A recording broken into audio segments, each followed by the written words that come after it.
So on April 1st, 2024, Relogic released Terraria 1.0.6.1.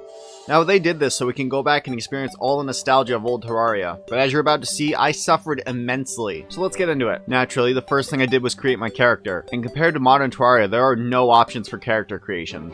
After creating the character and loading up the world, naturally the first thing I did was chop down my first trees. And almost immediately I learned you couldn't place blocks from your inventory anymore.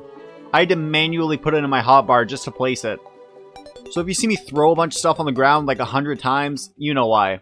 After chopping down some more trees and making some basic tools, I decided to start exploring to the left. I then found a cave and found some gold. It shouldn't spawn this high up, but I'm not going to complain at all. And then about 15 seconds later, I reached the end of the cave. With that disappointment out of the way, I continued exploring to the left, and then found my desert. And as soon as I walked by a cactus, I realized cactus actually hurts you in this version. So I grabbed some cactus to try to get myself some armor. And then I immediately found the corruption right beside it. Having reached a dead end, I decided to go back to base. And now that it was nighttime, I needed to get a quick little base set up. After building a sad excuse of a house, I decided to fight some mobs while waiting for the night to be over. Once the night ended, I decided to place some background walls on my house. And then I went to make some cactus armor, but then I realized something. Cactus armor didn't exist until 1.2. In this version, it was only used in swiftness and thorns potions. With that realization out of the way, I decided to start exploring to the right, to see if I could maybe find another cave. After finding another cave, all I found inside was one gold vein. And like the last cave, it was a complete and utter disappointment. Kind of like those Minecraft Shorts creators that put "don't click the sound" at the bottom of all their videos. Anyways, after scrounging around, I managed to find another gold vein. And with that, I decided to head back to base. I figured it was about time to make some new tools, so that's exactly what I did. And with my new tools, I decided I should do some housekeeping. After going on a generational deforestation run, I went ahead and made some NPC housing. I wasn't sure how many NPCs were in this version, so I decided I should build a bunch of houses just to be safe. And at some point during the building process, the merchant decided to pay us a visit. Despite his limited inventory size, this was actually big for us because now we could sell our old stuff. Because later on, money would end up becoming a pain. After a whole lot of pointless exploring, I decided to make a elevator. While I'm going through this arduous task, let's talk about some of the problems with old Terraria. The first one I'm currently experiencing in the background, and that's the lack of a smart cursor, so I have to manually move my mouse onto each block, which makes it take a lot longer. Second problem, there are basically no ores at all. It takes forever to find any good amount of ores. Also, walking around. If there is a single block, I can't just walk over it like you normally do. I have to actually jump for each block. Now, while you can kind of get used to it, it's still kind of annoying. And the biggest crime of all is you can't kill bunnies. When I play Terraria normally, I kill every single bunny I see. What's that? Who? PETA?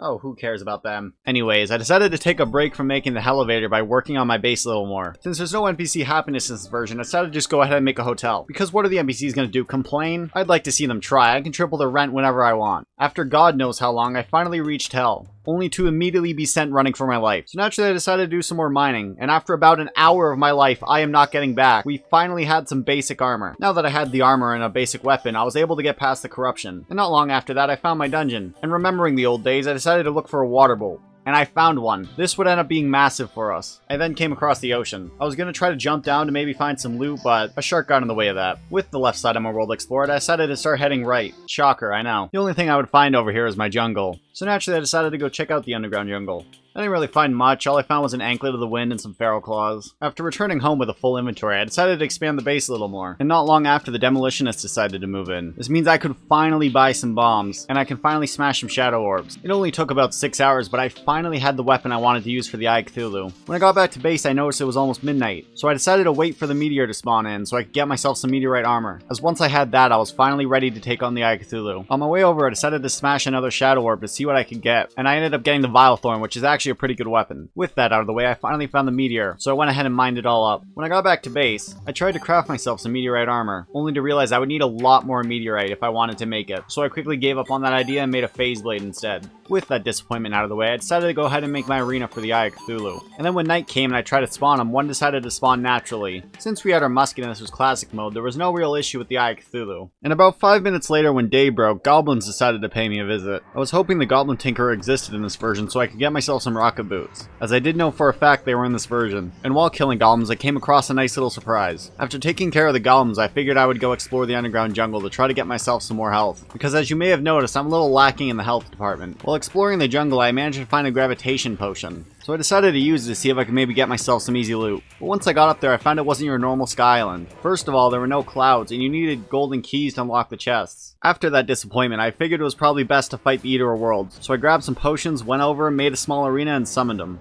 And again, since this is classic mode, I had no issues. I mean, do you know how bad you'd have to be to die in classic mode?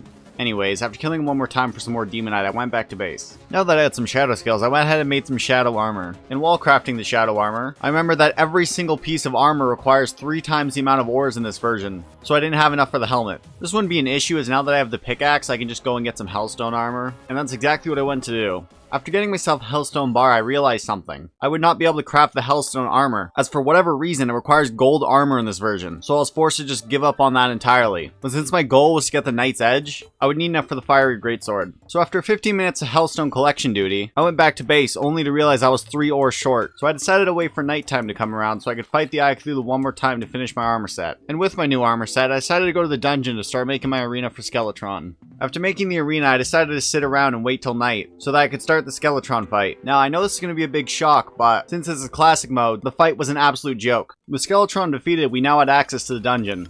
I wasn't really looking for much down there, all I needed was the Muramasa and a Cobalt Shield, both of which I found fairly quickly. Once I got back to base, I realized I had an extra golden key on me, so I decided to go up to a sky island to try and open a chest and see what was inside, but doing so would lead to my one and only death of this playthrough. Now in this version, gravitation potions actually work differently. You have to press W and S instead of just pressing W, which I completely forgot about, and as you're about to see, I paid the price for it.